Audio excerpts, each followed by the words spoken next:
de Redu. Un saludo cordial en esta tarde europea y mañana de todos aquellos y aquellas que os habéis conectado desde Iberoamérica. Vamos a comenzar con la tercera webinar de este ciclo que hemos organizado desde Redu para movilizar un poco la discusión y el encuentro entre colegas preocupados por la docencia universitaria. En el fondo, cuando hablamos de cuestiones como la profesión docente y todo lo que tiene que ver con la formación de profesores y con el trabajo en el enriquecimiento profesional de los docentes, mucho de este trabajo tiene que ver justamente con la colegialidad, y esto es lo que caracteriza a los enfoques más profesionalizantes, ¿no? El desarrollo de una cierta colegialidad entre quienes desempeñamos tareas similares y quienes tenemos preocupaciones similares. Quiero decir con esto que esta temática nos lleva a la temática que abordaremos hoy en relación a la formación del profesorado universitario y la evolución que ha ido teniendo en estos últimos años. Volvemos a los inicios de lo que fue Redu, allá en los años 80, cuando comenzamos diríamos, a construir esta red de personas dedicadas a la formación de profesores y profesoras de la universidad, ¿no? Y esta va a ser la temática de esta webinar. La coordinará el profesor Carlos Marcelo, que ya desde aquellos años es uno de los referentes nacionales en esta temática, ¿no? Con él y con Luis Miguel Villar Angulo comenzamos muchos a meternos en temas vinculados al profesorado, a ampliar nuestra mirada con bibliografías y con aportaciones de autores internacionales, y desde entonces ha ido manteniendo esta misma idea. Si uno analiza sus publicaciones, todas están en torno a esto, a lo que es el profesorado, lo que es el desarrollo profesional de los docentes, lo que es el profesorado novel y todo lo que desde el punto de vista de ese choque con la docencia más formalizada significa para quienes ingresan a la universidad, con el cambio educativo y con la innovación. Es decir, que en el fondo Carlos y su equipo han ido desarrollando desde Sevilla no sé cómo decirlo, la creación de toda una dinámica de trabajo y de avances en este tipo, ¿no? Siempre muy creativos y siempre muy socializantes del trabajo que ellos mismos estaban haciendo. Quienes ya somos antiguos en esta cosa, echamos mucho de menos aquellos encuentros periódicos en Sevilla, que aparte del encanto de lo que es Sevilla en sí misma, tenían el encanto de encontrarte con amigos para discutir cuestiones. Esto se acabó hace algunos años, no sé muy bien por qué, y ahora con la pandemia obviamente ya está todo casi perdido en la memoria, ¿no? Bueno, Carlos, ya digo, es nuestro Nadal de la pedagogía, y en él radican muchas de las cuestiones que hemos ido trabajando durante todos estos años. Ahora mismo está muy metido en temas de gestión universitaria. Las reuniones con él son un castigo porque seguida le llama la vicerrectora de no sé qué, el director de no sé qué departamento. Está muy vinculado en este momento a la gestión universitaria, pero también a todo lo que significa el cambio de los profesores en este momento complicado de lo que hemos ido sufriendo con la pandemia en el ámbito más negativo, y en el ámbito positivo en todo lo que ha supuesto en la revolución del ejercicio de la docencia, la nueva tecnologización y los nuevos, diríamos, recursos disponibles para el ejercicio de la profesión. Con seguridad va a ser una gran webinar. Además cuenta con con el apoyo de otras personas muy relevantes también en este campo, como Fernando, como Teresa y como Mercé, pero de esto de presentarlos a ellos ya se va a encargar el propio Carlos. Sin más, Carlos, adelante y que salga bien la webinar. Bueno, pues muchas gracias y bienvenidas y bienvenidos todos a este encuentro. Muchas gracias, Miguel, por esta presentación que nos ha recordado nuestros orígenes comunes y creo un poco excesiva después de lo que hemos visto en el partido de tenis de la final de Australia. Ya quisiera uno solo parecerse a este gran tipo que tenemos en España, que es Rafa Nadal. Bueno, pues esta tercera webinar se pensó centrada en el profesorado y su formación. Y se me encargó esta organización. Pero como Miguel ha comentado y también ha sido la historia de Reduc, la formación docente es un tema complejo. Es un tema complejo y de hecho ya se mostró en la primera webinar esa propuesta que desde Reduc se ha hecho de ese modelo que pretende, bueno, pues dar un paso más en determinar y concretar qué entendemos que debe ser una buena docencia y, por tanto, cómo deberíamos de formar a los docentes. Entonces, pensé que siendo un tema complejo y sobre el cual hay muchas miradas, abordarlo desde mi punto de vista y solo, pues, en fin, podríamos hacerlo, evidentemente, pero seguramente daría una visión que es la mía, que es fruto, pues, de mi historia, de lo que hemos trabajado, de lo que hemos compartido, pero sería incompleta. Por eso me pareció que tenía que estar acompañado de compañeras y compañeros que también han trabajado en este tema, que son docentes universitarios y que tienen una aportación que hacer para abrir el debate y para dar también opciones a que este webinar sea también un webinar participativo, en donde también sabemos que hay muchas personas de las que estáis presentes que o bien estáis en situaciones de responsabilidad en el ámbito de la formación del profesorado universitario, o bien habéis pasado, y en definitiva sois docentes que en los años anteriores, en el año y medio anterior, el tema de la formación ha sido pues una avalancha que se nos ha venido encima, una formación que nos la hemos tenido que buscar. Sobre eso trabajaremos en esta webinar. Me gustaría presentar a mis compañeras y compañeros de mesa, valga ese símil. En primer lugar, a Mercé Gisbert. Seguramente todos le conozcáis o la conozcáis. Mercé es catedrática de didáctica y educación escolar en la Universidad Rovira Virgili, en Bona.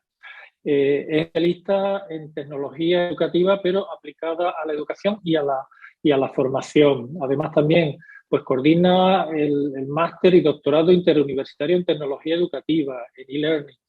Pero no es su participación solo porque es especialista en tecnología, sino porque ha sido una persona que ha trabajado a lo largo de su experiencia en la universidad en contacto pues con las instituciones de formación de su universidad y, por supuesto, tiene un punto de vista personal que es interesante que nos comparta.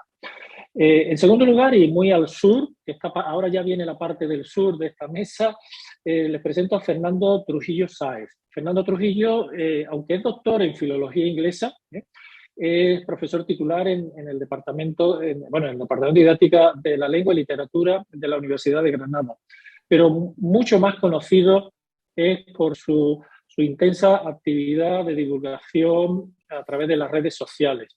Hay que decir que Fernando trabaja en la Universidad de Granada, pero imparte docencia también en la Universidad de Ceuta y se ha preocupado también por establecer el vínculo entre la universidad y el sistema social a través de iniciativas de vinculación y proyectos europeos y nacionales. y destaca su trabajo en Educar 21. Bueno, pues Fernando es otra persona, él está ahora mismo en Algeciras, porque está siempre de puente entre Ceuta, Granada y muchos otros sitios. Y por último, quisiera presentar a Teresa Pozo, que es profesora titular del Departamento de MIDE, de Método de Investigación y Diagnóstico en Educación de la Universidad de Granada, y que, bueno, pues es profesora también de másteres y de doctorado, pero sobre todo destaca la tarea que ha venido realizando en el ámbito de la calidad universitaria, como directora del Secretariado de Evaluación y Calidad, en el Vicerrectorado de Calidad de Gestión de la Calidad, y como directora de la Unidad de Calidad, Innovación y Prospectiva. Es decir, una persona que tiene ya una experiencia en el ámbito de la mejora de la calidad en la formación universitaria vinculada a través de los programas formativos. Bueno, pues somos 4 y podríamos ser otros distintos, porque seguramente aquí en la webinar hay muchas personas que van a poder compartir con nosotros también su experiencia.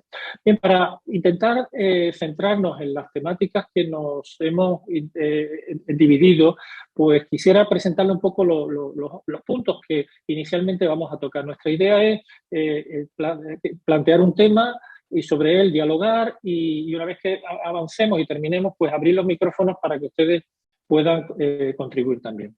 Bueno, punto 1, nos interesa ver sobre la formación del profesorado universitario, cómo ha ido evolucionando, cómo ha ido apareciendo y cómo la tenemos hoy día presente en nuestras universidades.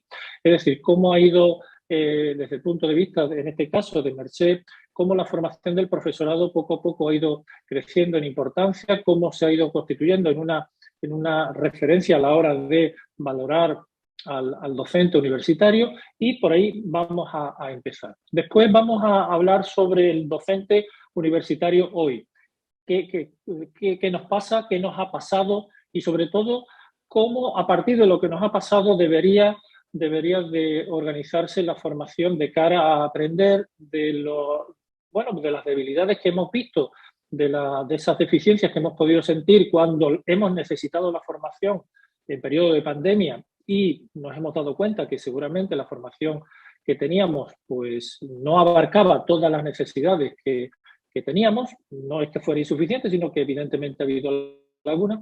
Por tanto, el docente universitario, cómo estamos ahora y cuáles son sus necesidades.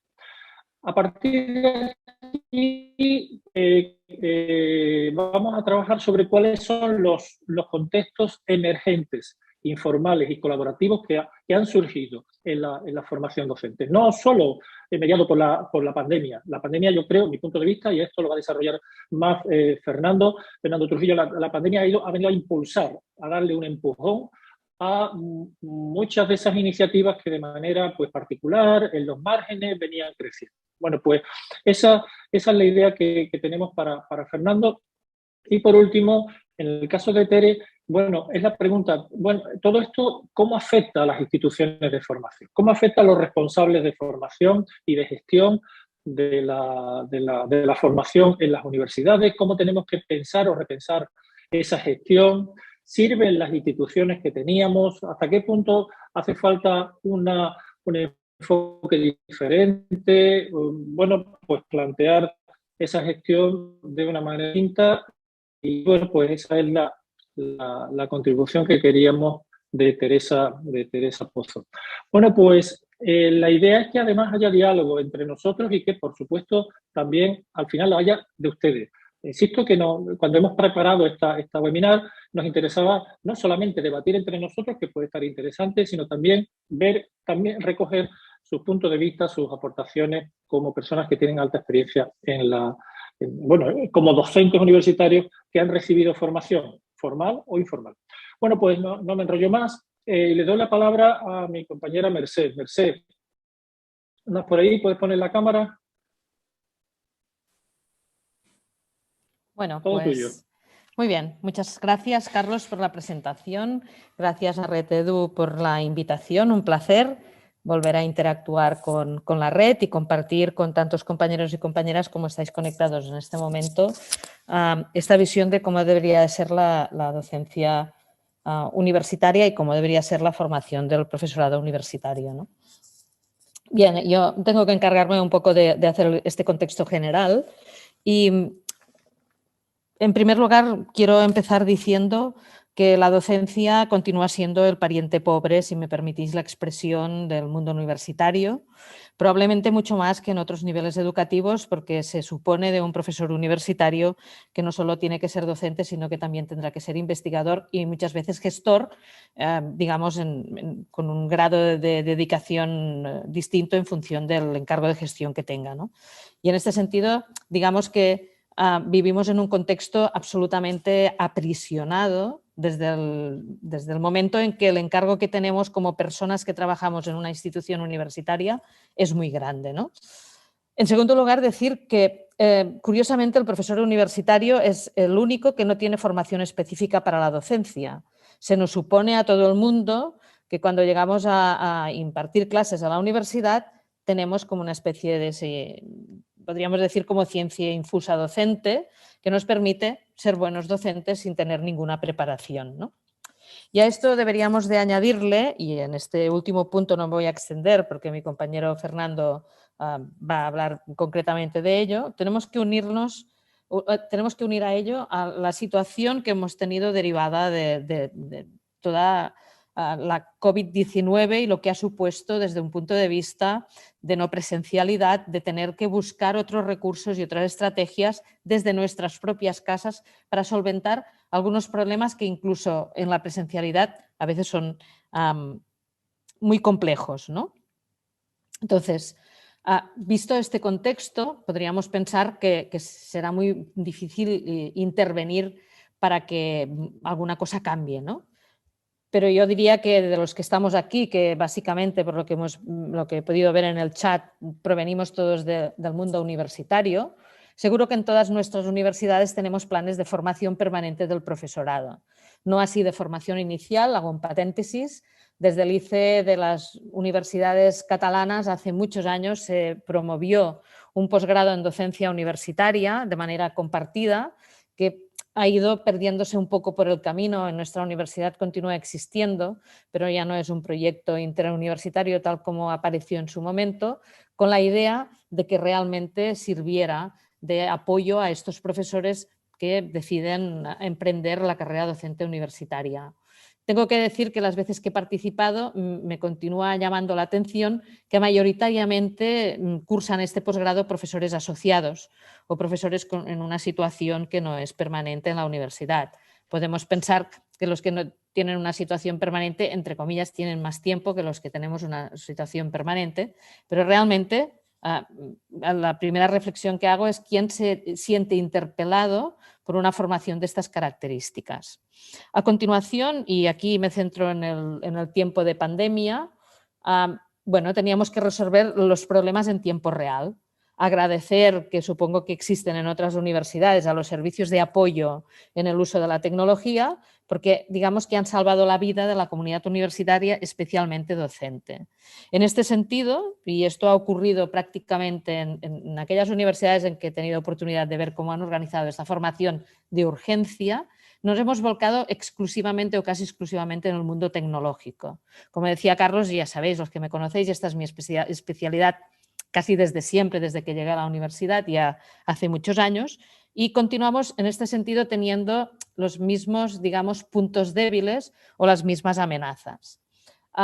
Organizar una formación permanente para atender al profesorado y que pueda solucionar un problema en tiempo real, lo que hemos hecho, por lo menos en mi universidad, y me refiero a ello porque es lo que conozco mejor, es acabar haciendo micro e incluso nano actividades formativas, una hora para que te podamos explicar cómo utilizar la cámara en Teams, cómo utilizar. Por tanto, hemos vinculado esta formación casi exclusivamente a la parte tecnológica e instrumental, con lo cual continuamos dejando por el camino toda aquella parte de planificación didáctica y toda aquella parte que tiene que servir exactamente para definir qué queremos conseguir en términos de aprendizaje, cuánto tiempo vamos a utilizar para ello y qué es lo que necesitaremos para que esto sea posible. En este caso concreto, la tecnología, por razones obvias, ¿no?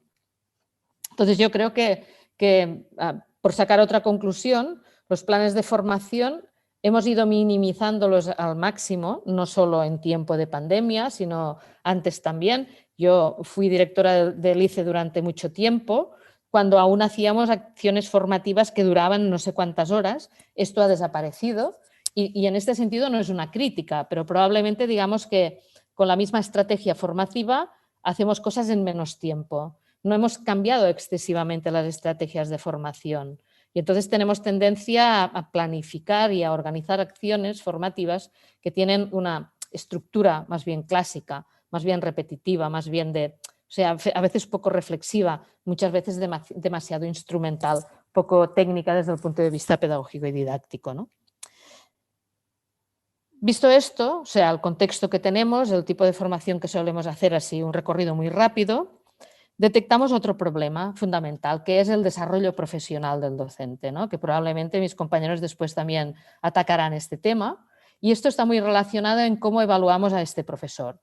Ya hemos dicho que la docencia es la pariente pobre de la universidad, o sea, nos evalúan básicamente por la investigación y somos conocidos y reconocidos en tanto tenemos impacto científico del que cuenta, índices de impacto, niveles de citas, cosas por el estilo, pero después cuando vamos a la evaluación de la docencia, y aquí el programa de docencia de la ANECA sería un ejemplo, y después cada comunidad autónoma que tiene competencias directas en esto tiene su programa concreto de evaluación, nos servimos casi siempre de indicadores más cuantitativos que cualitativos y no siempre, digamos, nos servirá de valoración positiva la tasa de éxito de los estudiantes de los que nos hagamos cargo, ¿no? Y este es uno de los indicadores, por poner un ejemplo, ¿no? Después sirve como indicador también la capacidad que tengamos de planificar aquella docencia que vamos a hacer, pero después esto cuando lo evaluamos, no lo evaluamos desde un punto de vista cualitativo por razones clarísimas de no disponibilidad de recursos suficientes ni en las agencias de calidad ni en la propia universidad, con lo cual nos servimos de la documentación que tenemos de cada una de las materias que vamos a impartir para determinar si aquello está bien organizado o no, está bien estructurado y realmente si decimos que vamos a trabajar por competencias, trabajamos o no por competencias. Pero después nunca pasamos a la segunda fase, que es ver realmente qué pasa en el aula, ver realmente qué sabe el estudiante, incluso ver cuando egresamos a los estudiantes cómo responde el mundo laboral y profesional desde la perspectiva de qué es lo que nosotros pretendíamos que fuera este profesional y qué es lo que el mundo, digamos, laboral y profesional ha acabado valorando de ello, ¿no? Hay algunos países, no sé, yo tengo la experiencia de haber estado con una estancia larga en Canadá, en Vancouver, que, por ejemplo, y es un ejemplo de formación inicial que no es exactamente el foco de la sesión, pero para poder asegurar que alguien merece el título de maestro, la evaluación se hace de la propia universidad, pero también externa. En la provincia de British Columbia, que es donde está Vancouver, hay una asociación de maestros muy potente que son los que de alguna manera avalan que lo que ha hecho la universidad va a ser de utilidad para el mundo profesional. Y esta es una técnica, una estrategia que está bastante lejos de donde estamos nosotros en este momento. Y por tanto, no tenemos la valoración esta interna y externa de la formación inicial. Después, la formación permanente, y este es otro tema que pongo encima de la mesa, normalmente es voluntaria. No es una formación que obliguemos, entre comillas, a nadie a hacerla. Y por tanto, hay profesores que pueden decidir que ellos ya son suficientemente buenos y que no necesitan una formación permanente. Y en este sentido, esto también es un punto débil que tenemos desde el punto de vista de la formación del profesorado. Y por último, por no alargarme más, no sé, Carlos, cuántos minutos me quedan o si ya me los he comido todos, porque no he controlado el tiempo, esperando que lo hicieras tú. No te voy a cortar. ¿No me vas a cortar? Bueno, tenemos dos problemas que creo que tendríamos que abordar desde el punto de vista de la institución y también desde las agencias de calidad, es quién evalúa, cuándo y para qué evalúa. Supongo que todos tenemos encuestas que tienen que responder los estudiantes respecto a qué hace el profesor y cómo tiene.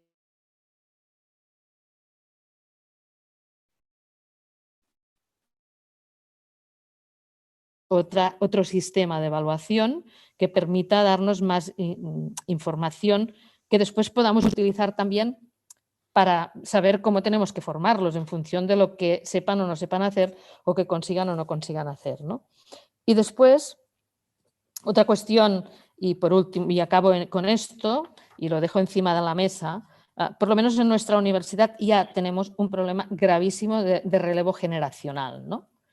Y no necesariamente cuando captamos el talento joven, que tenemos poco, o sea, tenemos algunos departamentos que tienen la pirámide absolutamente invertida, cuando captamos el talento, este no es un criterio que se tenga normalmente en cuenta para determinar si aquel profesor nos servirá o no para ser docente y, por tanto, sobre todo en las categorías, digamos, iniciales, pues los ayudantes y los contratados doctores, por ejemplo, en el caso de Cataluña, los lectores y en parte los agregados, cuando son no funcionarios, no tenemos una forma de determinar si esta persona va a ser o no un buen docente. Y, por tanto, a continuación, también los procesos de formación, una vez dentro de la universidad, son, desde mi punto de vista, más laxos de lo que deberían para conseguir una verdadera calidad de la docencia y un verdadero desarrollo profesional docente, ¿no? Y con eso termino. Gracias, Carlos. Gracias a todos por la atención. Muy bien, Merced. Volveremos también porque has planteado muchos temas que quedan ahí abiertos y seguramente después los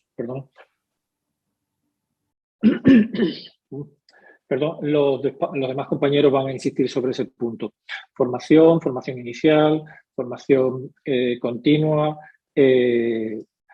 evaluación, formación con evaluación, nuevos docentes, todo eso son temas que evidentemente afectan a la formación. Quizás la formación es el elemento más transversal que tenemos en nuestra profesión, en lo que tiene que ver con el compromiso con los estudiantes.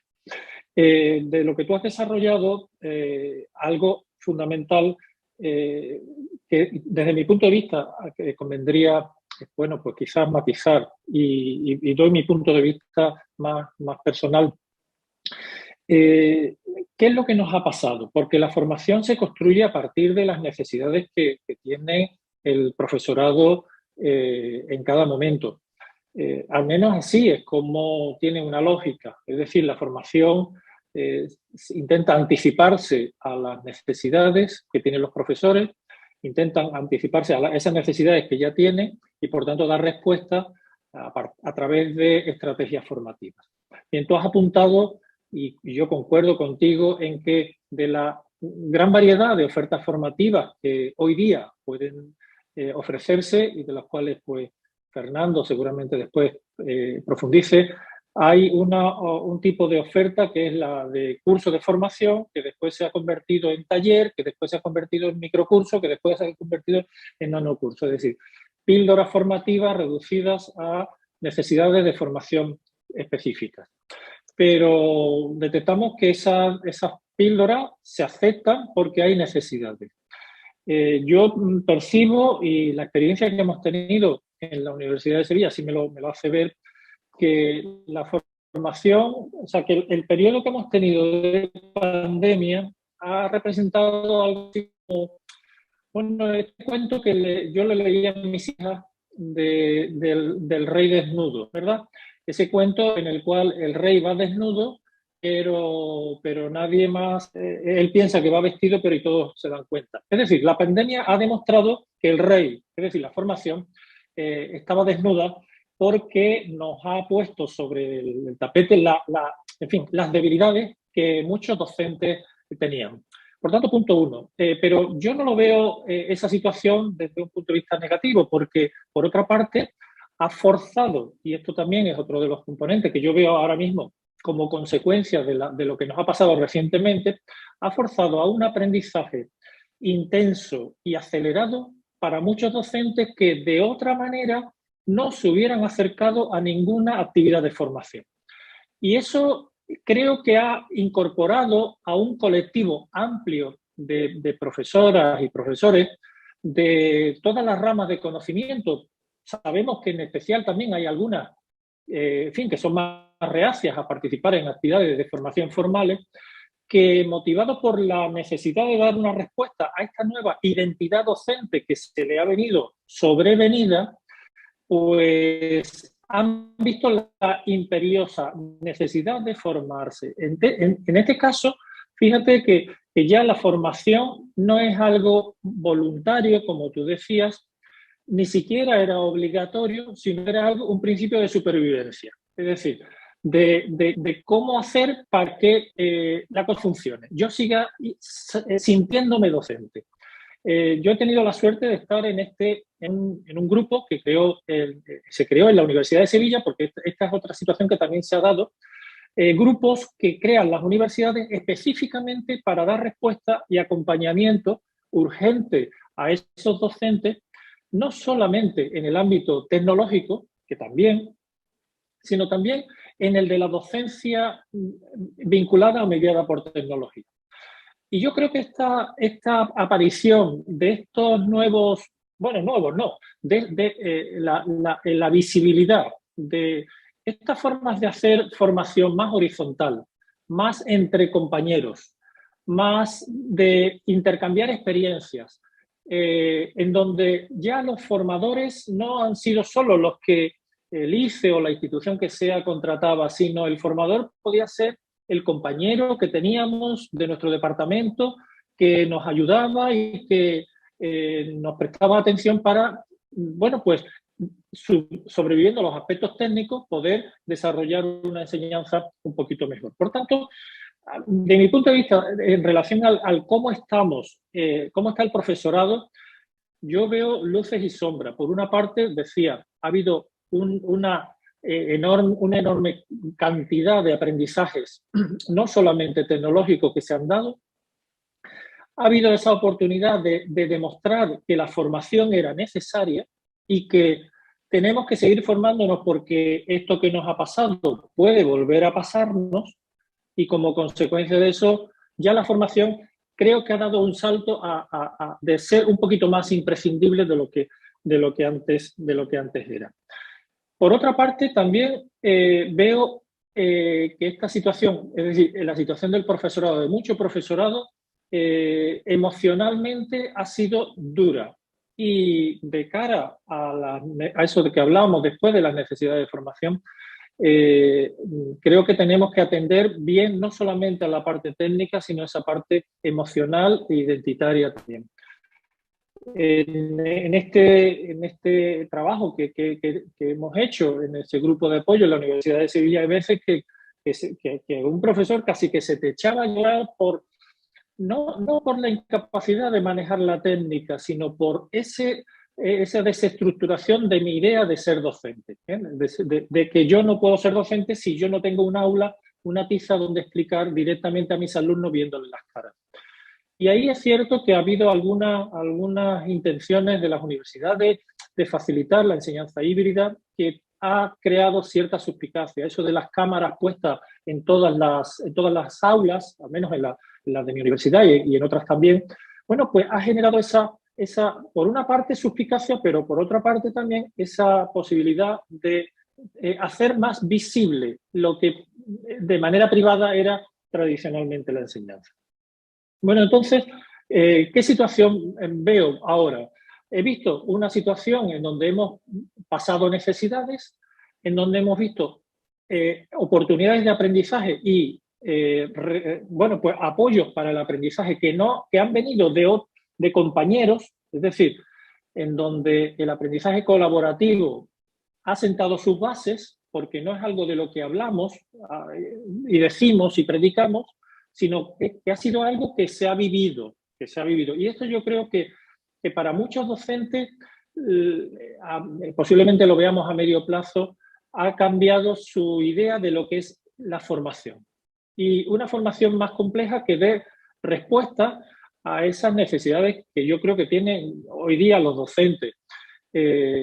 Bueno, está claro que nuestra enseñanza vaya acompañada del aprendizaje autónomo de los estudiantes, algo que la pandemia ha obligado porque hemos tenido que diseñar contenidos formativos, digitales, con mejor o peor diseño, con vídeos, con programas hechos en la plataforma o simplemente con PDF, que ayudaran a los estudiantes a aprender de manera autónoma.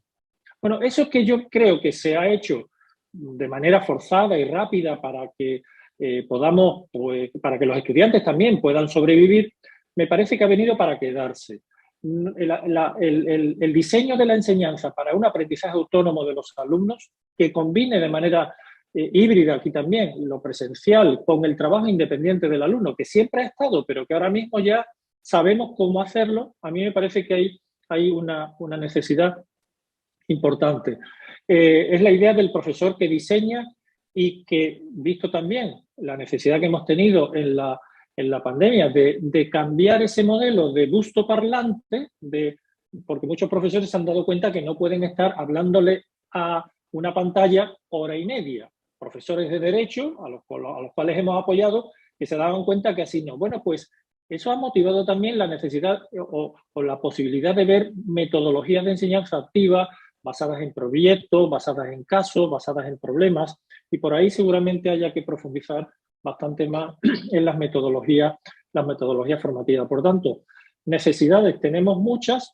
Creo que hay oportunidades de que esas necesidades se transformen realmente en desarrollo de los profesores, porque hay una cierta apertura motivada por el efecto de la pandemia, que el efecto ha tenido, de mi punto de vista, efectos negativos, porque hay muchas personas que se han bloqueado, incluso que han anticipado la jubilación, pero por otra parte, en otras personas, este aprendizaje impulsado, esta disrupción que ha supuesto la pandemia, ha abierto la necesidad de aprender y ver que hay muchos ámbitos en los cuales es posible crecer, ¿no? Bueno, cedo la palabra ahora a mi compañero Fernando. Fernando, ¿andas por ahí? Sí, claro, Carlos, escuchándote atentamente y escuchando también a Mercè. La verdad es que es un auténtico lujo para mí el poder estar en esta mesa. Yo voy a ser breve porque entiendo que la gran mayoría de compañeras y compañeros han venido a escucharos a vosotras, a Tere, a Mercè y a ti. Yo soy casi un aprendiz en esta mesa y me siento muy feliz de poder formar parte de ella y de tener oportunidad de escucharos, casi se diría que con la cercanía que da el tener el micro abierto en estos contextos virtuales. Bueno, creo que se han tocado muchos temas de gran relevancia y creo que en el fondo todos compartimos un punto de partida común, y es que de alguna manera la formación docente ha sido fundamentalmente en la universidad pues casi un producto derivado de la participación en contextos informales y de las experiencias personales del propio docente. Y creo que podríamos afirmar, sin ser yo historiador de la educación, que en un sentido histórico la formación del profesorado universitario se ha formalizado solo muy recientemente. Lo que ocurre es que, bueno, hablamos de años 80 como sí, pero está aquí en términos históricos. La formación del docente universitario pues se ha formalizado muy tarde porque realmente hasta hacía muy poco pues no existía una conciencia de necesidad de formación docente. De alguna manera la docencia pues formaba parte de ese hábitus, en el sentido de Bourdieu, de formar parte de la comunidad universitaria, y no se planteaban alternativas. Pero claro, aquí surgen dos cuestiones. La primera ya la habéis mencionado tanto Mercè como tú, y estoy convencido de que Teresa también lo va a mencionar. La universidad hoy, en mi humilde opinión, es un espacio de profunda disfuncionalidad profesional. Creo que Mercè lo ha enunciado muy bien. La docencia es nuestra tarea habitual, la que más tiempo nos ocupa, pero la investigación es la tarea que nos permite progresar en la carrera docente, pero la gestión es la tarea que permite abrir las puertas y las ventanas de la institución cada día, es decir, la gestión es la tarea que permite que la institución se mantenga en su complejidad enorme y avance. Y yo añadiría un tercer pero la transferencia es la tarea que nos vincula más íntimamente al entorno y a sus problemas, con lo cual tenemos una profunda disfunción profesional, que yo creo que bueno, pues se ha hecho aún más visible durante la pandemia. A mí me encanta, me gusta mucho, me provoca mucho aquella frase de Boaventura de Sousa Santos que dice, que habla de la cruel e intensa pedagogía del virus, ¿no? Y cómo el virus ha señalado una serie de aspectos en distintos ámbitos de la vida que quizás no estaban funcionando tan bien como creíamos. Y de alguna manera la pandemia nos ha hecho ver una serie de líneas de cambio en la universidad que estaban ahí y que hoy son muy visibles. Podríamos hablar de nuevos modelos curriculares que de alguna manera promueven itinerarios de aprendizaje diferenciados para personas con diferentes formas de vida, ¿no? Y bueno, pues hoy empezamos a hablar en nuestra universidad de cursos modulares, empezamos a hablar de credenciales que se pueden apilar para llegar a una credencial de rango superior. Incluso en algunas universidades hemos empezado a incorporar estos modelos que en el contexto anglosajón se llaman learn and earn, ¿no? Ganar, aprender y ganar un salario al mismo tiempo, ¿no? Es decir, nuevos modelos curriculares. En segundo lugar, nuevos modelos de instrucción, lo que en el contexto anglosajón se llama el delivery, ¿no? Enfoques híbridos, como hemos empezado a hablar, modelos de comunicación pues tipo Emporium, programas residenciales, etcétera, etcétera. En tercer lugar, nuevos modelos de certificación para reconocer logros y esfuerzos, y empezamos a hablar de certificados, de insignias, de micromásters, de nanogrado. Nuevos modelos de enseñanza, que ya Carlos lo ha mencionado con este ejemplo a lo mejor de los compañeros y las compañeras de Derecho, ¿no? Y hablamos pues de aprendizaje experiencial, aprendizaje basado en retos, aprendizaje basado en proyectos, aprendizaje basado en la indagación, aprendizaje focalizado en la actividad, aprendizaje basados en equipos, basado en casos, gamificado, o aprendizaje adaptativos y personalizados a la vuelta de la esquina. O hablamos de nuevas tecnologías de enseñanza y aprendizaje, plataformas, herramientas de trabajo colaborativo, laboratorios virtuales, simuladores, realidad virtual. En breve, ya sabéis que está habiendo una enorme inversión en tecnología. Ya sabéis que Facebook, ¿no? Que muchos de nosotros pues tenemos un perfil en Facebook, ahora se llama Meta, porque está ya anunciando el metaverso, y esto pues va a llegar también a nuestra profesión. Nuevos espacios de aprendizaje, y empieza a haber cada vez más en nuestras universidades y en nuestras facultades aulas del futuro, espacios híbridos, espacios maker, media labs, fab labs, espacios de coworking, etcétera, etcétera. Nuevas estrategias de evaluación y calificación, portafolios, gamificación, autoevaluación, rúbricas, etcétera. Incluso me atrevería a mencionar nuevos modelos de apoyo al estudiante, coaching, mentorización, grupos de estudio, y todo esto soportado por un perfil de docente o de PDI, vamos a llamarlo así de manera más genérica, que es al mismo tiempo investigador, diseñador de experiencia, mentor, facilitador, especialista en evaluación y feedback, divulgador, gestor y agente social y cultural. Bueno, pues claro, esto genera una tensión, diría yo, en la institución muy poderosa.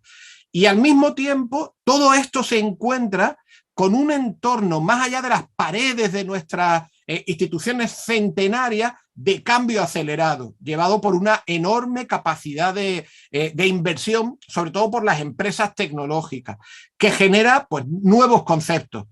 Sé que la mayoría van a ser conocidos, pero conceptos que están ahí y que empiezan a interpelarnos, ¿no? Un ejemplo clásico de concepto que se está reinterpretando sería el concepto de comunidades de aprendizaje, que tienen ya una amplia trayectoria en educación, pero que ahora el entorno online, el entorno colaborativo, las vuelve a sacar a la luz.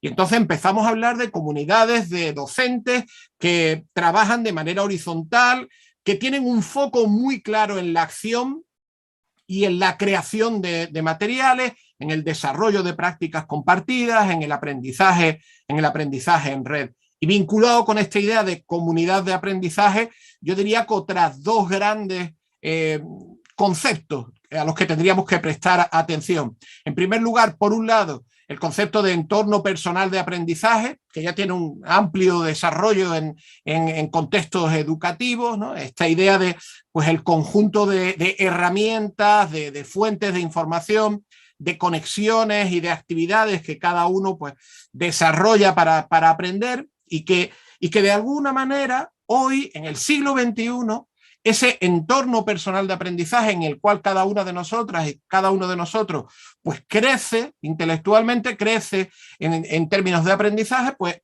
ese entorno personal es el que le permite pues, buscar y filtrar información, le permite organizar esa información, comunicarse, crear nuevos contenidos y además a partir de ahí pues divulgarlos y colaborar con otros.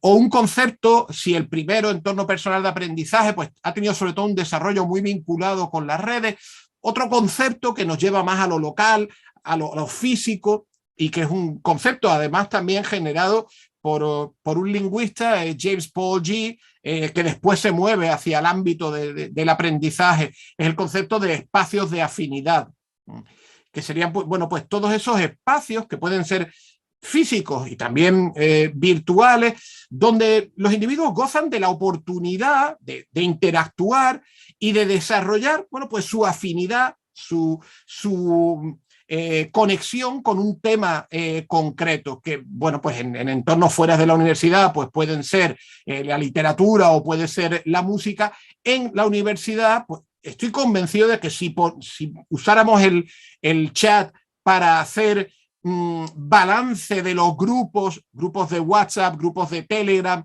grupos en distintas plataformas que han surgido en torno pues, a una afinidad, pues no tendríamos tiempo para revisarlo. Y de fondo, pues una serie de oportunidades formativas más o menos institucionalizadas que empiezan a resonar en nuestros oídos.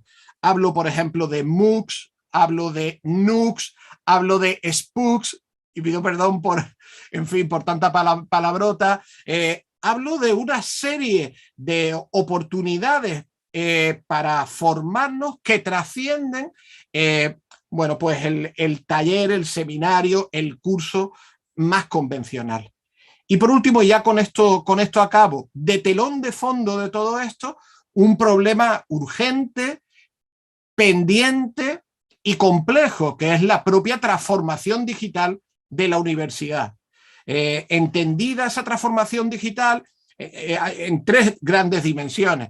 Por un lado, la dimensión que podríamos llamar tecnoorganizativa. Bien, cómo nos vamos a comunicar, cómo vamos a interactuar a través de las redes en la dimensión virtual, en la dimensión digital de la universidad. Pero la transformación digital de la universidad tiene una dimensión tecnopedagógica que nos interpela, que es la que hemos de alguna manera sufrido durante la COVID, cuando hemos visto que se producía el desajuste entre la enseñanza presencial y lo que podíamos y sabíamos hacer a través de las redes. Y con esto pues se abren dos temas y con eso ya cierro mi intervención, Carlos.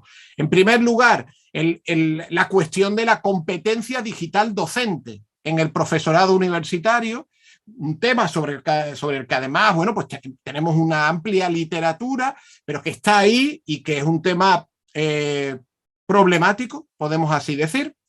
Y después algo mucho más temporal y es el riesgo de confundir la educación digital en educación superior con la educación superior digital de urgencia que hemos organizado durante la pandemia. Es decir, pensar que todo lo posible ha sido lo factible, ha sido lo que hemos podido hacer. Y no es así. Es decir, durante la pandemia, durante el confinamiento, hemos podido hacer pues, lo que hemos podido con los mimbres que teníamos. Pero no se agota ahí lo posible en relación con una educación digital superior de calidad. Entonces ahora, pues, de alguna manera tenemos que mantener un poco esta sensación de no confundamos lo que ha ocurrido durante el confinamiento con educación digital superior de calidad, y también no hagamos que volver a la presencialidad implique cortarnos las alas de lo que hemos podido hacer en lo digital. Es decir, que la vuelta a la presencialidad no sea un olvido de las destrezas y las competencias que hemos ganado durante estos meses. Y eso era un poco lo que yo quería comentaros, Carlos, para enmarcar el debate y ahora pues ya arrancar en otro plano. Muy bien, gracias amigos. Gracias, Fernando. Efectivamente, la cantidad de nuevos y espacios de estos llamados emergentes a los cuales tú te has referido han venido para quedarse, y de alguna forma las instituciones de formación, las que tenemos de formación del profesorado en la universidad, tienen que ajustar sus maneras de hacer, sus protocolos, sus planes, para que esto no quede al margen, es decir, para que podamos también tener unas instituciones de formación que sepan y conozcan cuáles pueden ser tendencias de formación actuales. Y por eso teníamos un último punto que le habíamos pedido a Teresa Pozo, que pudiera aportar esa idea de, bueno, y todo esto, ¿cómo se ve desde las instituciones de formación que ya existen, afortunadamente, en todas las universidades? ¿Cómo esos cambios necesarios se están dando o no se están dando y hacia dónde deben de darse esa evolución? Por ahí queríamos profundizar para ir cerrando estas primeras intervenciones, esperando después vuestras contribuciones. Hago un paréntesis publicitario. Recuerdo que el chat está ya abierto, por tanto pueden ustedes escribir aquí, independientemente que después les demos la palabra para que participen si así lo desean. Teresa. Sí, aquí estoy. Muy bien, gracias. Embelesada escuchando. Bueno, lo primero de todo, dar las gracias a la red por la invitación, darte las gracias a ti, Carlos. Y bueno, la verdad que es un placer compartir esta mesa, compartir este rato y compartir escenario con todos vosotros. La verdad que intervenir la última, bueno, en algunas ocasiones tiene ventajas, en otras como en esta, pues yo no sé cómo calificarlo. Yo lo que voy a hacer es tocar tierra. Voy a plantear cuestiones muy terrenales. Yo voy a hablar de la formación docente desde la perspectiva de su gestión universitaria. Como tú has planteado al principio, llevo casi 16 años en la gestión, relación en áreas de evaluación y calidad, y con competencias directas en formación, pues casi 8 de estos 16 años. Esta gestión la realizo en la Universidad de Granada. Es una universidad muy grande, con cerca de 4.000 profesores, y muy reconocida internacionalmente a nivel de producción científica y de investigación. Y destaco esto por algo que ha comentado Mercé al principio. Destaco este hecho porque supone un hándicap muy importante si tu gestión consiste en ubicar y en reivindicar para la docencia el mismo puesto, el mismo protagonismo que tiene la investigación. Yo aquí no es mi intención ni mucho menos presentaros el plan de formación e innovación docente de la Universidad de Granada, pero sí que lo voy a utilizar a modo de caso o a modo de ejemplo para responder a las distintas temáticas que me gustaría abordar en estos 5 o 10 minutillos. Bueno, lo primero que sí quisiera insistir es que lo que las universidades hacemos en materia de formación está determinado por unas normativas y unas directrices europeas, nacionales y regionales que recogen la obligación que tenemos las universidades de asegurar lo que hemos estado hablando aquí, ¿no? La competencia docente de nuestro profesorado y, en definitiva, la calidad de nuestra enseñanza. Pero también está determinado por el compromiso que con la docencia, o sea, por la apuesta institucional que las propias universidades hacen por la docencia y que reflejan en su estatuto y en sus planes estratégicos. Pero sí que me gustaría destacar otros aspectos que condicionan lo que estamos haciendo las universidades en temas de formación. El primero de ellos es la cultura institucional docente, el marco de desarrollo profesional del profesorado que cada universidad define. Otro de los condicionantes pues son los criterios y los requisitos establecidos por las agencias de evaluación relativos no solamente a la promoción y a la estabilización del profesorado, sino también a la evaluación y a la mejora de los títulos y de los centros. Otro de los aspectos que condiciona la formación son los acuerdos alcanzados con las organizaciones sindicales. No nos podemos olvidar que lo que hacemos está muy condicionado por los sindicatos también. Y por supuesto, el último de los aspectos, el presupuesto asignado para esta tarea. Respecto a los descriptores clave de lo que venimos haciendo las universidades en este tema, y bueno, y después de haber realizado un análisis exploratorio de lo que estamos haciendo en las universidades españolas, sí que me gustaría destacar algunos. Primero, en prácticamente todas las universidades la formación se gestiona desde unas estructuras permanentes y se organiza en torno a planes o programas. Son muy pocas las universidades, así que testimoniales, que su formación la organizan o la estructuran en torno a acciones formativas, sino todas hablan de planes y de programas. Estos planes parten del diagnóstico de las necesidades formativas del profesorado, están alineados con los planes directores de las universidades y desde hace algunos años estos planes, prácticamente todos, hacen referencia también o están alineados con los objetivos de desarrollo sostenible. Prácticamente en todas las universidades se diferencia entre formación para profesorado novel, profesorado de nueva incorporación, pues a través de experiencias relacionadas con la tutela y con la mentorización, pues diferencian la formación del profesorado novel con la formación de lo que podríamos llamar profesorado experto. Prácticamente todos estos planes en todas las universidades tienen un carácter proactivo, es decir, que ponen en marcha distintas estrategias para motivar a la participación. Identifican el profesorado poco participativo, identifican las necesidades de formación por áreas, etc. Potencian trayectorias docentes grupales, es decir, motivan a la colaboración docente y a la creación de redes docentes. Posibilitan, en la mayoría de las universidades los planes están diseñados de tal manera que posibilitan que el profesorado se diseñe su propio itinerario formativo, por lo que la oferta de formación se publicita de manera completa desde el inicio de un curso y con tiempo suficiente. Incorporan en los procesos de formación e innovación a estudiantes, a personal de administración y servicios y agentes externos. De entre este colectivo de agentes externos destaca la motivación a participar por parte de tutores, los tutores y tutoras de prácticas externas, egresados y cada vez están más presentes los llamados grupos alumni. Estos planes ajustan su oferta a los requisitos externos establecidos por las agencias de evaluación. Y ya finalmente, este panorama, este escenario que estoy dibujando, sí que me gustaría destacar que prácticamente desde la gran, yo diría todas, pero bueno, no me atrevo, desde la gran mayoría de universidades se insiste en la necesidad de que la participación en formación e innovación docente sea algo reconocido en el plan de ordenación docente, exactamente igual que se reconoce la participación en investigación.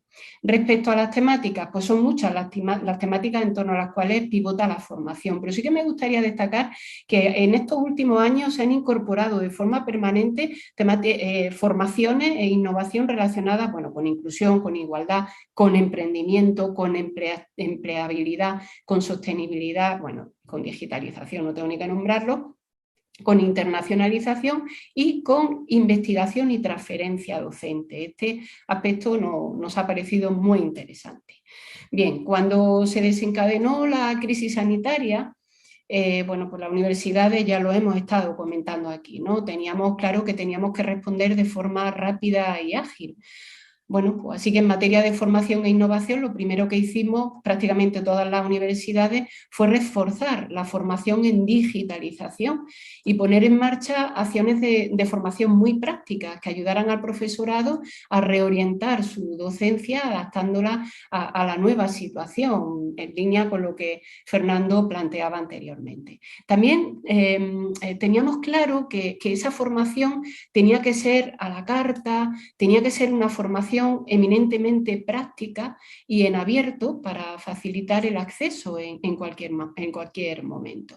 Tuvimos que visibilizar y recordar al profesorado pues, todas las posibilidades de las plataformas institucionales de apoyo a la docencia con las que contábamos en ese momento en las universidades.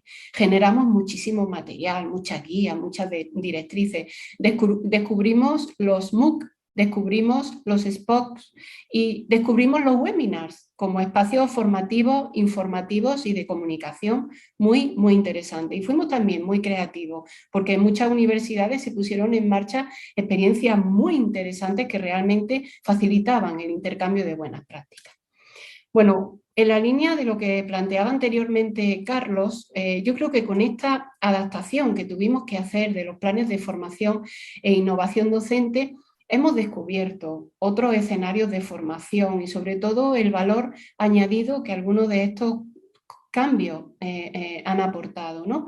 Yo creo que esta adaptación ha llevado a las universidades a tener que redefinir la formación y la innovación docente en términos de su diseño, de su gestión, de su mejora, de su seguimiento. Me gustaría muy brevemente compartir con vosotros lo que estamos haciendo ahora en la Universidad de Granada en materia de formación y que es fruto de ese proceso de redefinición.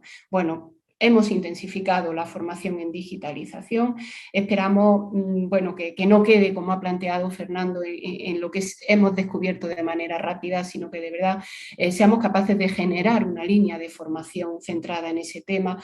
Estamos creando equipos de digitalización docente en los centros.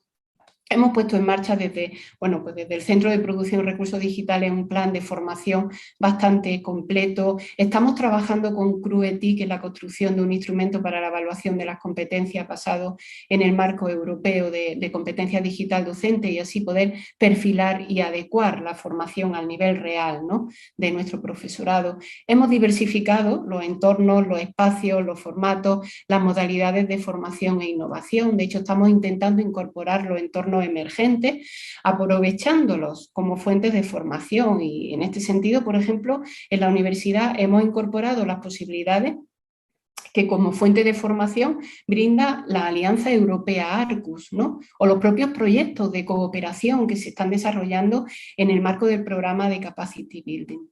También hemos establecido agendas temáticas en las distintas convocatorias, lo cual nos permite priorizar determinados tópicos y no olvidarlos, como todo lo que tiene que ver con las metodologías activas o con la integridad académica, que hemos empezado también a incorporarlo como un pilar de formación.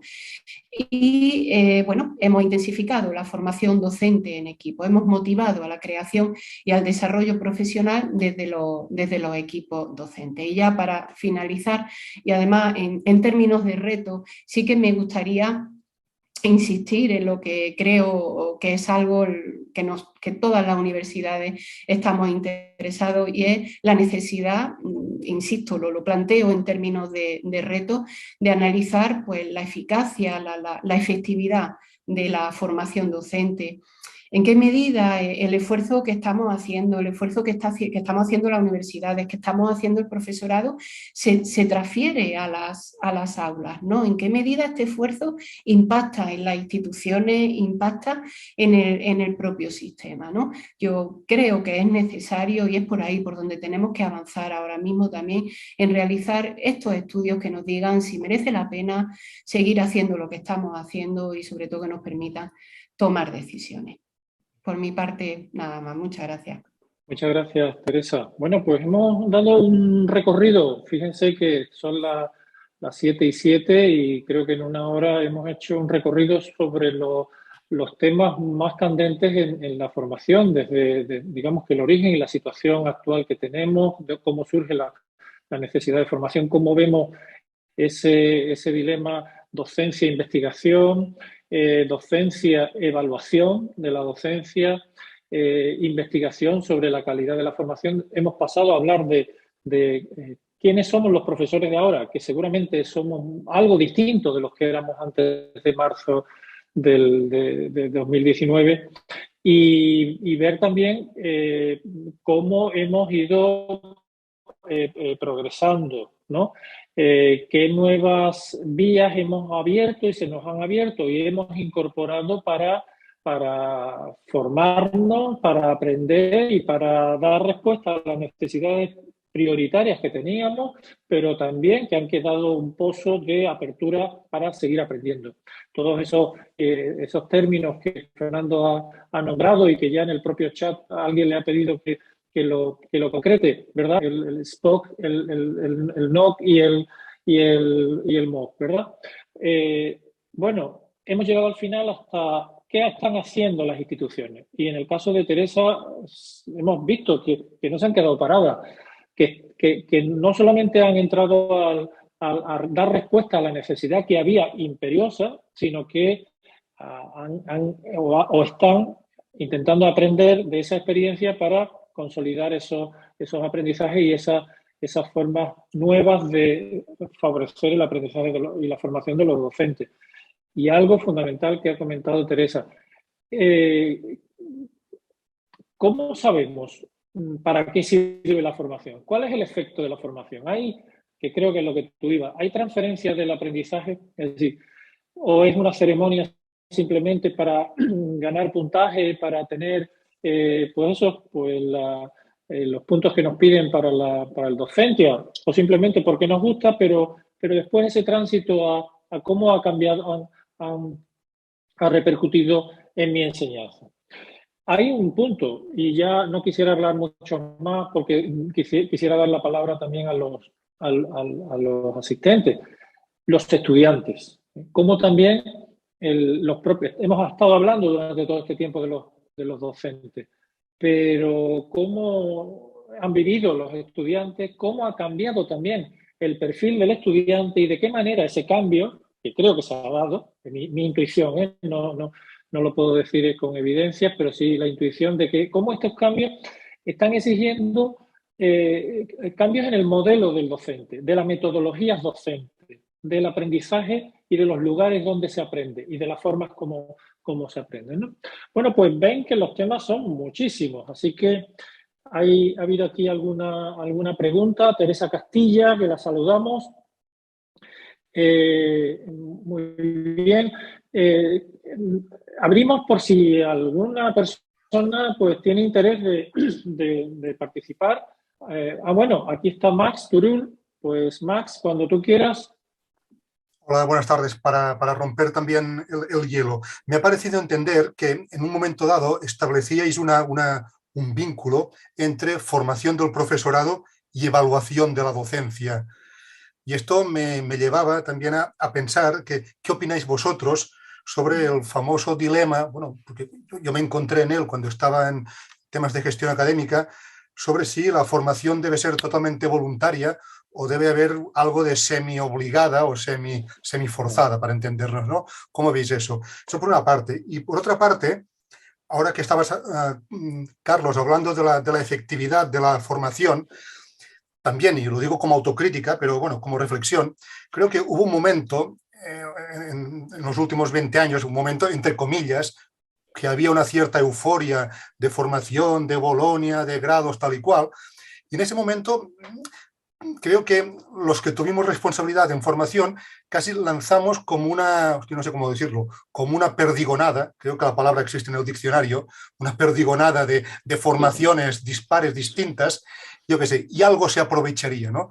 Y supongo que esto es algo que hemos aprendido y que, no sé, si también va por aquí un poco la cosa, y que ahora la formación debería ser ya mucho más intencionada, y en lugar de tantas formaciones, de tantos temas, tan distinta, tan dispar, incluso contradictoria a veces, si no hubiese sido, o no sería mejor ahora, enseñar al profesorado, no de educación, por supuesto, enseñar al resto de profesorado, yo soy de Derecho, las reglas básicas de la didáctica universal, si es que existen, lo digo simplificando, para entendernos. Bueno, lanzo estos dos temas por si pueden servir de algo. Vale, bueno, muchas gracias, Max. Giacomenio hace ya algún tiempo habló de la didáctica magna, ¿no? Como ese arte de enseñar todo a todos. Desde entonces hasta ahora ha llovido y los pedagogos, en fin, ya hemos sido un poquito menos ambiciosos con ese principio de la posibilidad de enseñarle a todos. Pero creo que Mercé fue la persona que planteó esa primera, que te dio pie seguramente a tu pregunta cuando planteó la idea de formación, evaluación, formación obligatoria, no obligatoria. Bien, ahí hay un tema. Mercedes, ¿tú quieres comentarlo? Sí. Bueno, Max, gracias por el comentario y por la pregunta. Bien, y yo desde la perspectiva, como decías tú, de tener responsabilidades en formación y durante 8 años en liderar el proceso de adaptación a Bolonia, la verdad es que durante todos aquellos 8 años hicimos un gran esfuerzo toda la institución, para orientarnos de otra manera, sobre todo desde el punto de vista del cambio de la transformación metodológica y específicamente de la evaluación. Promovimos que pasáramos de evaluación, digamos, final a evaluación continua, que no significa continuamente evaluando, que este es un tema que sobre el que tenemos que recurrir siempre. Y en aquellos momentos lo que más funcionó es determinar unas estrategias formativas unidas a la estrategia de la universidad del momento. Yo creo que esto siempre ayuda, porque te permite orientar los procesos y los programas de formación en una dirección determinada y, por tanto, no dispersas ni diversificas tanto. Tú hacías la mención, y aquí hay muchos colegas de las facultades de educación y probablemente a lo mejor no lo compartís, pero yo no estaría de acuerdo que menos los de educación, todos los demás tienen que formarse, ¿no? Nosotros también. O sea, uno de los problemas fundamentales que tuve, y lo digo siempre, es que hicimos piloto de todo lo que se nos ocurrió, formaciones duales, cambios metodológicos, estrategias nuevas de evaluación, en todas las facultades, menos en la educación. Porque nosotros ya lo sabíamos, no siempre es cierto, ¿no? No voy a decir que es falso, pero no siempre es cierto. Con lo cual, hay cuestiones que debemos de plantear de forma recurrente, ¿no? Sobre si esto tiene que ser obligatorio o no. Bueno, yo creo que si la universidad tiene una estrategia y no siempre la tiene, hay cosas que son necesarias para ir en una dirección determinada, lo cual no quiere decir que vamos a obligar, o sea, a poner la pistola en el pecho a un profesor diciendo sí o sí tienes que pasar esta formación. Pero yo creo que sí que, más que obligar, debemos de promover, ¿no?, que se forme. Yo también viví, y a veces lo pienso porque continúan saludándome, pero entonces no me querían mucho. Cuando fui directora del ICE, con el vicerrector de profesorado, convinimos que los profesores que tenían una evaluación negativa por parte de los estudiantes debían de pasar por un tipo de formación que diseñamos específicamente para, o sea, enseñarles a utilizar otras estrategias, a ser más empáticos y asertivos con los estudiantes, y tenían la obligación de hacerlo porque habían tenido una evaluación negativa, ¿no? Evidentemente eran personas poco motivadas. Después, con el tiempo, pienso que las actividades formativas que organizamos tampoco no debían ser lo más adecuadas, porque necesitábamos motivarles, no castigarles, por decirlo de algún modo. Y en este sentido, siempre pienso que hace pocos días que me encontré a uno de estos profesores y me saludó efusivamente y pensé, bueno, pues aún no me odia demasiado después de tantos años, ¿no?, porque me continúa saludando. Pero sí, realmente yo creo que cuando detectamos problemas en la docencia debemos de actuar, y la formación es una forma de hacerlo, más que obligar a un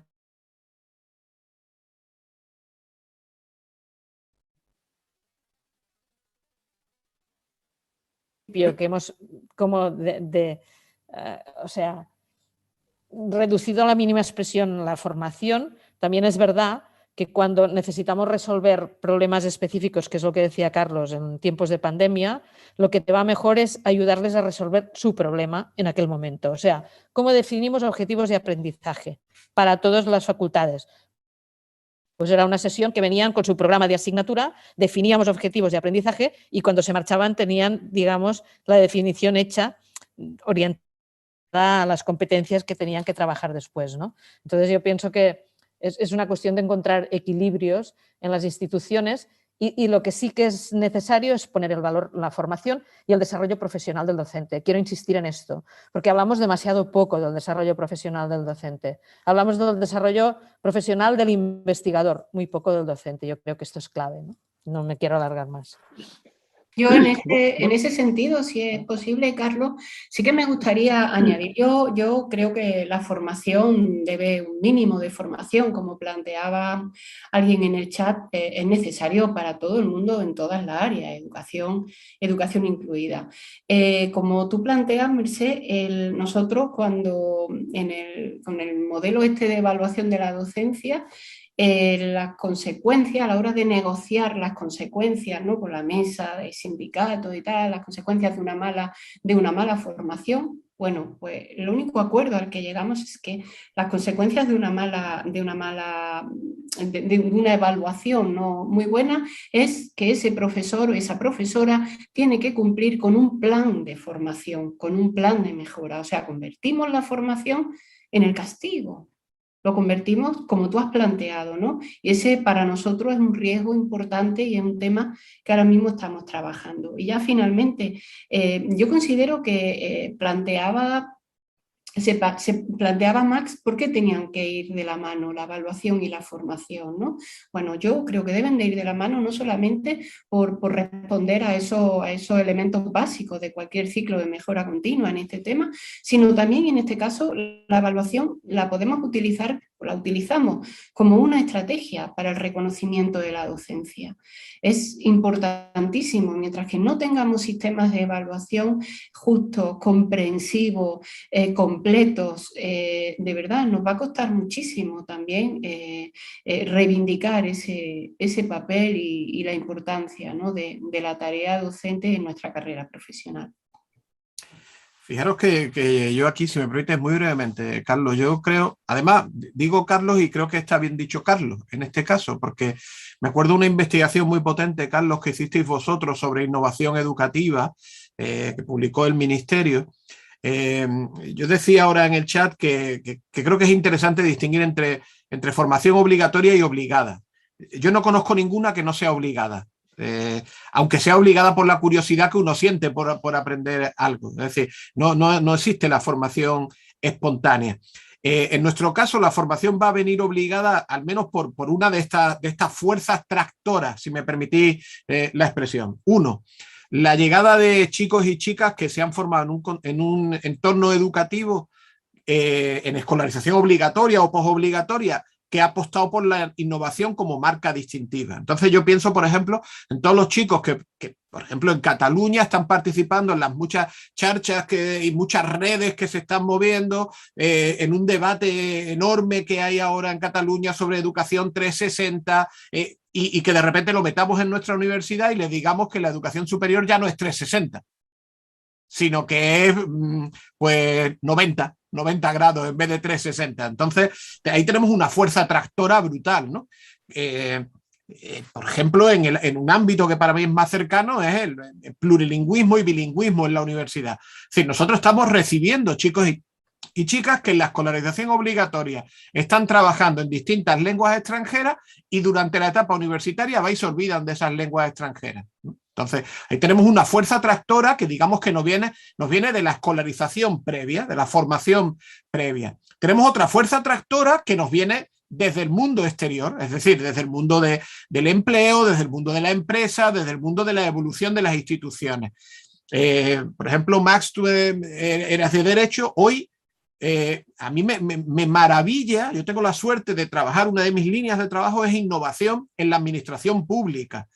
La administración pública tiene un concepto de innovación y está desarrollando unas líneas de innovación brutales, a gran velocidad. Es decir, de ese funcionario del manguito y que te cogía el papelito y te lo sellaba, han pasado a una administración que quiere ser digital y que lo va a hacer y que lo está siendo. Ya tenemos, por ejemplo, un marco de la competencia digital de la administración pública. Lo publicó INAP en noviembre de 2021. Entonces tenemos otra fuerza tractora, que es el empleo, que es el mundo de la empresa, que es la realidad exterior. Pero tenemos y nosotros tenemos que responder a esas maneras de trabajar. Pero tenemos una tercera fuerza tractora, que es la propia innovación que podríamos llamar de perfil competitivo que están surgiendo entre universidades y en concreto en la tensión, yo diría creativa, podríamos decir así, entre universidades privadas, universidades públicas, universidades de pequeño tamaño, universidades de gran tamaño, y cómo la innovación en la docencia se convierte también en un factor disruptivo, ¿no? Entonces, claro, todas estas tensiones las sentimos los docentes y son las que nos van a llevar realmente a la formación. Y después hay otra formación que es también la que podríamos llamar obligatoria, que es la que cae de arriba a abajo. Y yo me atrevo a aventurar que esta es la menos eficaz. Y en educación superior tenemos menos datos, pero en educación obligatoria tenemos muchísimos datos. La formación que se impone de arriba a abajo es poco eficaz porque tiene una transferencia corta hacia el aula. Mientras que en la que es obligada, pues por la curiosidad, esa es mucho más fértil. La cuestión también es si la formación cae sobre terrenos que estén vivos, que estén abiertos, que sean porosos. Si nuestros departamentos no se han convertido ya solo en estructuras administrativas o si tienen alguna capacidad de ser espacios de afinidad, espacios de trabajo, de reflexión didáctica, si nuestras facultades no se han convertido solo en contenedores donde los docentes casi no coincidimos porque tenemos horarios concentrados, y es muy difícil concertar una reunión, no ya una experiencia formativa, sino una reunión para hablar de cuestiones didácticas. Entonces, creo que la cuestión no es solo si es obligada o no y qué estructura tiene, especialmente cuando es de arriba a abajo, sino si el suelo sobre el que cae es poroso y recibe la semilla y recibe el agua. Me refiero a departamentos como estructuras administrativas, facultades como contenedores temporales y espaciales, y después lo que ya he intentado describir antes, el docente como falso docente, porque no somos docentes. Tendríamos que empezar a pensar que somos, incluso PDI se me queda corto, es decir, somos gestores, divulgadores, transferentes, investigadores, docentes. Entonces, claro, eso es una multiplicidad de personalidades que va a hacer que haya cierta capacidad de refracción ante la formación. Porque tú dices, bueno, me voy a formar para la docencia, pero tengo las otras 4 caras, ¿no? Entonces, es un debate, me parece que es muy interesante y muy trascendente a largo plazo. Muy bien, muchas gracias, Fernando. Bueno, vamos a darle la palabra a Idoia. Yo podía intervenir, pero vamos para que también haya más preguntas. Idoia, cuando tú quieras. Bueno, a ver, bueno, muchas gracias. Yo creo que tenemos que tratar de hilar un poco más fino porque hablamos de muchas cosas y todo está como revoltijado, ¿no? Estoy de acuerdo con Teresa y me identifico con muchas cosas que dice, en el sentido de que a partir del 2010, incluso antes, ha habido un esfuerzo formativo muy grande en todas las universidades, dirigido sobre todo a responder a una reforma. Bolonia es una reforma y lo que se ha hecho es poner un empeño en que los mandatos de esa reforma se lleven a la práctica. Estábamos poniendo la atención en el qué, ¿no? A esto yo, desde el punto de vista teórico, porque esto está teorizado y está escrito y requiere escrito, esto lo llamo desarrollo instruccional. Son estrategias que están muy dirigidas a que cambiemos las prácticas del aula por aquello de las competencias o que hagamos unos desarrollos curriculares X y Z y tal y cual. O sea, es una acción dirigida a que cambiemos este tipo de cosas y tiene que ver con una reforma que viene de donde viene y tiene las características que tiene. Yo creo que eso ha dado un resultado porque nuestras aulas no son las aulas de hace 15 años. Otra cosa es que cuando vamos todavía vemos cosas que no nos gustan, un profesor que tiene los apuntes amarillos y tal. Pero si vamos a los datos, sí hay datos que demuestran que hay cambio real. Y no nos enmarañemos en ver siempre lo mismo porque siempre vemos fallos. Si cogemos la línea del tiempo, yo lo veo con alumnos que han salido de la universidad hace 15 años y cuando hablo con ellos me doy cuenta que no saben lo que es la universidad porque yo les hablo de los ECTS, de no sé qué, de no sé cuántos, de las prácticas, y ellos no han vivido eso. Eso primera cuestión. La segunda cuestión es ¿qué es el desarrollo que tenemos que tener los profesores y las profesoras como profesionales de la universidad? Entonces aquí estamos hablando de docencia, pero creo que tenemos que empezar a superar también este concepto de... hablamos de la docencia universitaria, ahora estaba diciendo Fernando, pero es que también somos investigadores. Efectivamente, es que nosotros somos académicos. Yo creo que hay una palabra que nos define y es que somos personal académico. Y el personal académico no solamente enseña, no solamente investiga, hace varias cosas. Boyer ya hace 30 años trató de definir cuál era el marco que de alguna manera englobaba la actividad del académico en la actualidad, ¿no? Y creo que nadie todavía ha superado en la propuesta que hizo este hombre, ¿no? Entonces, claro, es muy diferente hacer una política para que respondamos a una reforma que hacer una política para desarrollarnos profesionalmente como académicos. Entonces, en este momento las directrices europeas van por ahí. Te dicen, tienes que desarrollar, tienes que hacer estrategias para desarrollar a tu personal académico, pero tenemos que entender que nuestra función no es solamente docente, que somos personas, en una persona hay diferentes funciones y que las estrategias de desarrollo docente tienen que integrar este modelo. Y yo creo que tenemos un problema de modelos. Somos muy activistas, hacemos muchas cosas, ahora salen las nuevas tecnologías, mañana sale no sé qué, vamos saltando, pero nos falta un marco de referencia para decir, esta es la dirección y las universidades tienen que tomar rumbo para hacer políticas de desarrollo académico, docente, investigador, transferente, no sé qué, no sé cuántos, de lo que es en sí la academia, ¿no? Algo que está relacionado con el desarrollo de las disciplinas, el desarrollo de la ciencia, y dentro del desarrollo de las ciencias entra la enseñanza, el aprendizaje, la investigación, la transferencia, el liderazgo y todas esas cosas que vamos haciendo a lo largo del tiempo. Entonces, mientras no cambiemos esto, yo creo que no avanzamos, porque somos como circulares, ¿no? Va repitiéndose todo el rato la historia. Muy bien. ¿Algún comentario?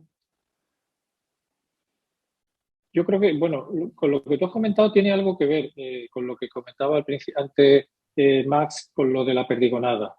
Es verdad que cuando tuvimos toda la reforma de Bolonia, que fue un empujón a muchos cambios que por parte de muchos profesores ya se venían implementando, o sea, no quiere decir que el trabajo por competencias surgiera a partir de Bolonia, no quiere decir que el trabajo, el aprendizaje basado en problemas, en proyectos, siguiendo un poco la línea de Maastricht, apareciera con Bolonia, quiere decir que existía innovación docente antes de Bolonia, pero es verdad que Bolonia supuso un empujón. Y la respuesta creo que fue un poco lo que comentaba Max, es decir, vamos a hacer formación la que sea y mucha, y la misma para el profesor de Derecho que para el profesor de Medicina que para el profesor de Psicología. Y se hizo, yo creo que eso generó mucho activismo y bueno, pues evidentemente con un resultado que hay que tener en cuenta. Yo estoy de acuerdo contigo, Idoia, en que si miramos para atrás, la situación que tenemos ahora en cuanto a capacidad de innovación docente, el compromiso de muchos docentes de cualquier rama de conocimiento con la profesión y con el ser académico y con la responsabilidad no solamente de brillar como investigador, sino también de ser un profesor responsable, eso es lo común. Yo no soy pesimista diciendo que nuestra universidad está fatal. Ahora bien, yo creo que lo que tenemos que ver es de qué manera vamos avanzando. Yo creo que hay un punto de personalización que tenemos que dar, porque me parece, yo miro en mi universidad, tenemos un plan propio de docencia, también de investigación, y el plan propio ofrece actividades pues para todos, y yo entiendo que deberíamos de ir pensando que cada facultad tiene que tener su propio plan específico de formación, porque tiene sus necesidades y sus características diferentes, y su historia innovadora diferente, y que lo que vale para el de Derecho, pues no le vale para el de Filosofía. Yo me acuerdo una vez que estábamos trabajando en temas de tecnología con profesores de Filosofía y me decían, oye, mira, es que esto a mí no me sirve, porque es que yo tengo que dialogar sobre Kant y que yo grabe un vídeo, pues no. Es decir, lo pongo como ejemplo de de que los registros específicos de cada campo de conocimiento tiene también un componente específico en cómo enseñamos. Y ahí me parece que ese es el punto siguiente al que seguramente haya que ir avanzando hacia un tipo de más personalización, una formación más cercana a terreno, más vinculada a las necesidades específicas de facultades, de departamentos, y sobre todo con un seguimiento, que eso también es lo que se ha dicho, es que yo pueda tener un itinerario. Creo que esto se refería Mercé al principio cuando hablaba de desarrollo profesional. Es decir, hacemos actividades pero no hay un itinerario de formación, y eso yo creo que es un paso que tenemos que dar, ¿no? Y yo concuerdo contigo, o sea, que es verdad que lo que se ha hecho ha sido mucho y bueno, y las opiniones negativas, de decir, no, estamos muy mal, no. La experiencia que yo he tenido, fijo, en este periodo de pandemia, pues me ha mostrado que muchos profesores, aquellos que ni siquiera sabían encender un ordenador, han tenido la voluntad y el interés de darse cuenta de que necesitaban aprender. Y ese profesor que ha dado ese paso, ya lo tenemos ganado para la causa de seguir aprendiendo, ¿no?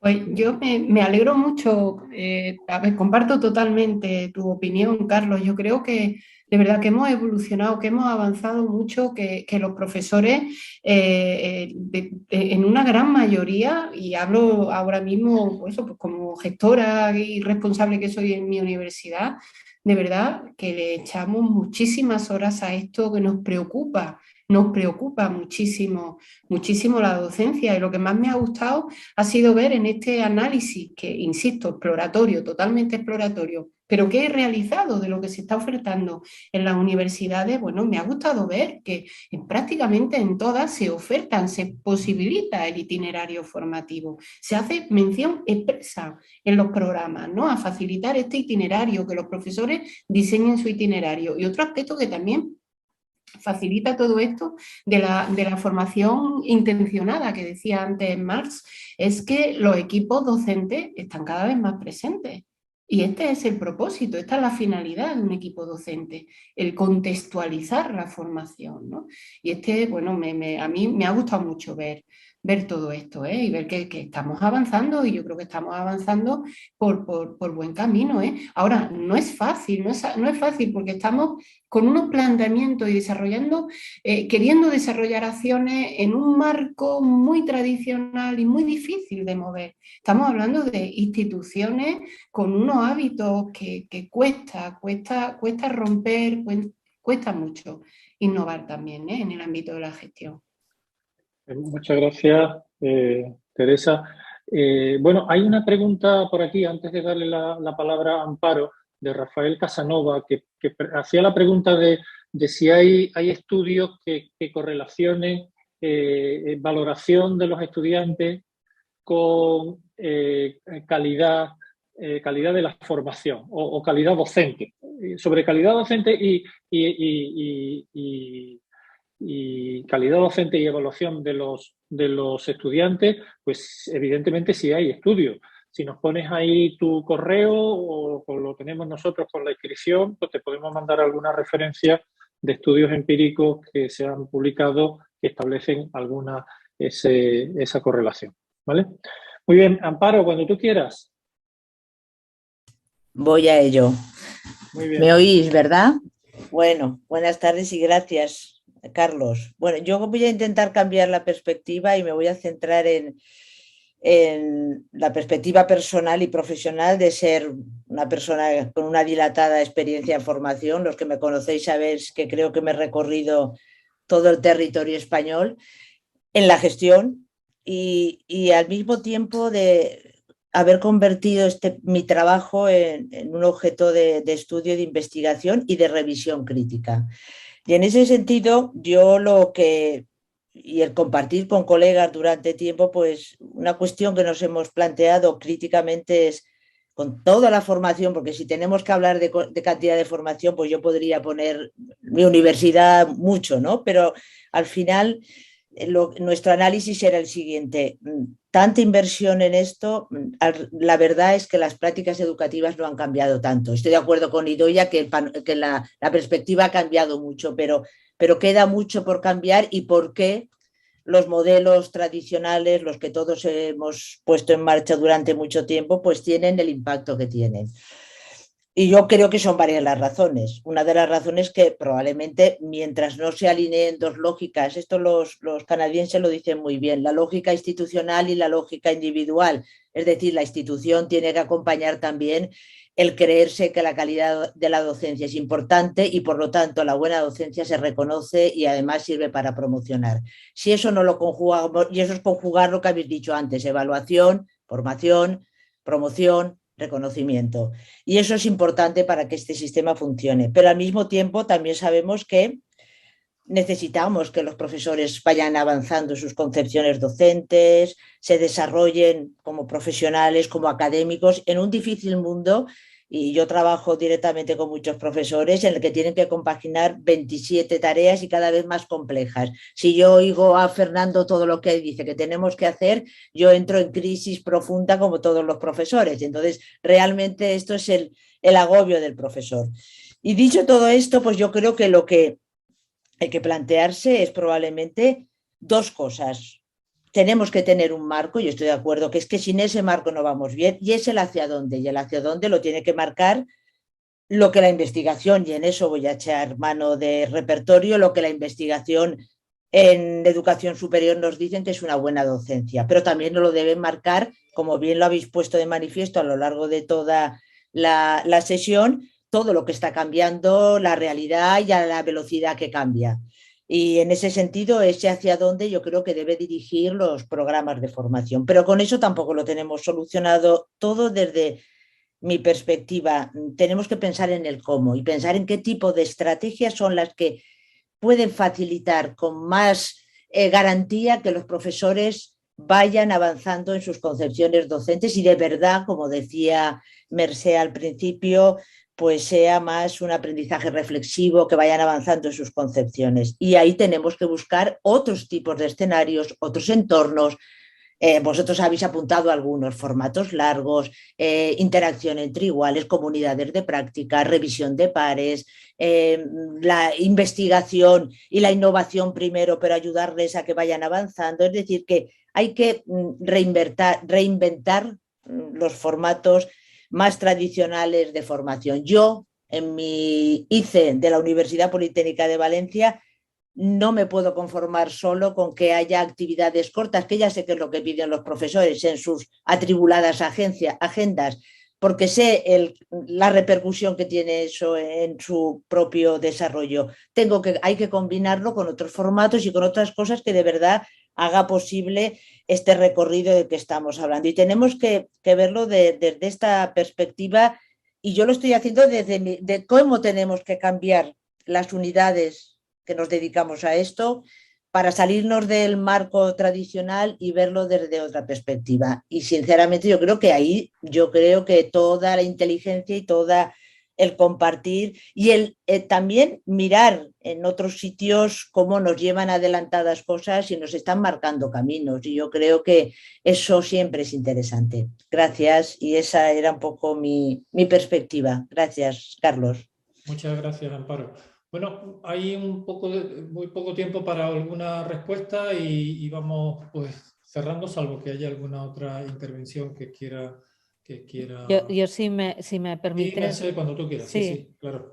Estoy muy de acuerdo, bueno, con lo que decía Idoia antes, que bueno, yo por lo menos soy una persona que siempre veo el vaso medio lleno y mi experiencia me dice que hemos avanzado, aunque siempre nos parece que tendríamos que avanzar más, ¿no?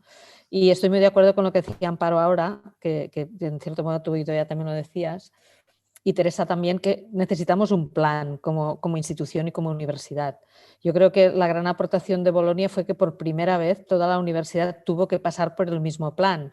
Esto nos llevó con muchas discusiones, muchos desencuentros con diferentes colectivos que a lo mejor no compartían o no estaban de acuerdo, pero en aquel momento no pudimos negar que no teníamos un plan, que después salió mejor o peor, pero esto ayudó mucho a que avanzáramos en muy poco tiempo. Obviamente la COVID también ha sido otro plan, totalmente inesperado, totalmente caótico y anárquico en un principio, pero como decía Carlos también, esto ha promovido que personas que nunca hubiesen tocado la tecnología se pusieran de lleno a ello, no teníamos otra opción, ¿no? Mi preocupación es que hemos aprendido de todo esto, ¿no? Porque aquí no hemos puesto en valor a lo mejor el aprendizaje informal que todos hacemos y que después no podemos valorar. Valoramos mal en los estudiantes, en los profesores directamente no, pero a mí me preocupa mucho. Mi universidad estuvo confinada un curso entero y en septiembre volvimos todos como si nunca hubiese pasado nada. Y entonces, qué pena. Todo el mundo aprendió mucho, todo el mundo hizo un esfuerzo, todo el mundo intentó ordenar las cosas en una dirección. Y en este sentido, bueno, yo creo que la falta de un plan hace que muchas veces perdamos tiempo, recursos y esfuerzo porque no somos capaces de orientarlo en una dirección determinada. Pero, por supuesto, yo creo que sí que hemos avanzado, pero hay una parte de formación que es un cambio cultural y esto siempre es lento y siempre nos da la sensación de que no llegamos o de que, bueno, que realmente no hemos avanzado suficiente. Bueno, muchas gracias, Mercé. Veo que no hay más intervenciones. Voy cerrando, no sin antes agradecer, pero sinceramente, a Mercé, a Fernando, a Teresa, esta participación desinteresada en este evento, en esta actividad de diálogo entre compañeros, que es lo que hemos pretendido que sea este webinar. Les agradecemos mucho a los 170 participantes que están ahora aquí, que fueron inicialmente 200 y algo y que seguramente desde YouTube haya algunos más. Les recuerdo que estos son los webinars de Redup y están convocados, estáis invitados al próximo webinar que lo coordinará y lo desarrollará nuestra compañera Mónica Freisas. El título es muy sugerente porque nos va a llevar de estar mirándonos a nosotros, como hemos estado haciendo en este webinar, a mirar hacia afuera. ¿Qué hacen otras universidades? El título se los digo: la formación docente universitaria en Centro Europa con foco en Suiza. Prioridades estratégicas, enfoque de formación y retos actuales. Les recomendamos que no se la pierdan porque siempre aprende uno de esos lugares en donde, bueno, pues tienen otras problemáticas, otras historias y tienen seguramente otras tradiciones que son buenos que nosotros conozcamos y que en la medida de lo posible pues podamos incorporar. Mónica es una protagonista privilegiada de esta situación, vive allí, por tanto nos va a desarrollar esta conferencia. Les invitamos también a todos los que no sean miembros de Redup a que lo hagan a través de la página web. Así que háganse miembros de Redup. En breve vamos a poner un poquito más de contacto entre Redup y todos vosotros. Vamos a ofrecerles una vía de información a través de una newsletter, a través de blogs. Es decir, queremos que estos debates que tenemos aquí ahora no sean solamente cada 3 semanas, sino que a lo largo de todo este periodo, de este ínterin, también podamos estar en contacto. Así que muchísimas gracias de nuevo por su presencia y les vemos en 2 semanas. Cuídense. Muchas gracias. Muchísimas gracias. Ahora